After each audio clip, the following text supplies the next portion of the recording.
বাবা মা ও 2 বোনকে হারিয়ে বেঁচে আছে শুধু 8 বছরের ফাইজা আক্তার। ওমরা পালন শেষে ফেরার পথেই ভয়াবহ সড়ক দুর্ঘটনায় নিভে গেছে একটি পরিবার। পরিবারের একমাত্র জীবিত সদস্য হিসেবে সোমবার সকালে মামার সঙ্গে সৌদি আরব থেকে লক্ষ্মীপুরের রামগঞ্জ উপজেলার নলচড়া গ্রামে পৌঁছায় সে। ছোট্ট শরীরে এখনও দুর্ঘটনার ক্ষতচিহ্ন, হাঁটাচলায় কষ্ট স্পষ্ট।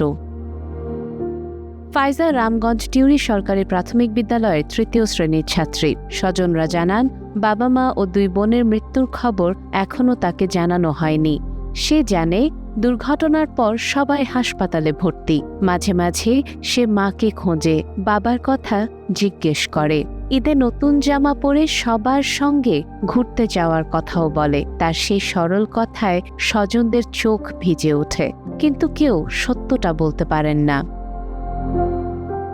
গত 15 ফেব্রুয়ারি বাংলাদেশ সময় রাত 3টার দিকে সৌদি আরবের আবহা শহরে তাদের গাড়ি দুর্ঘটনার শিকার হয়। মা মেহের আফরোজ সুমি, বড় বোন মোহনা ও ছোট বোন সুবা মারা যান। মামা তানভীর হোসেন জানান, নিহতদের মরদেহ এখনও জেদ্দার একটি হাসপাতালের মর্গে রয়েছে। সেগুলো দেশে আনার প্রক্রিয়া চলছে। আর ছোট্ট ফাইজা, সে এখনও বিশ্বাস করে সবাই সুস্থ হয়ে ফিরে আসবে। সাদিয়া ইসলাম, টাইমস টুডে।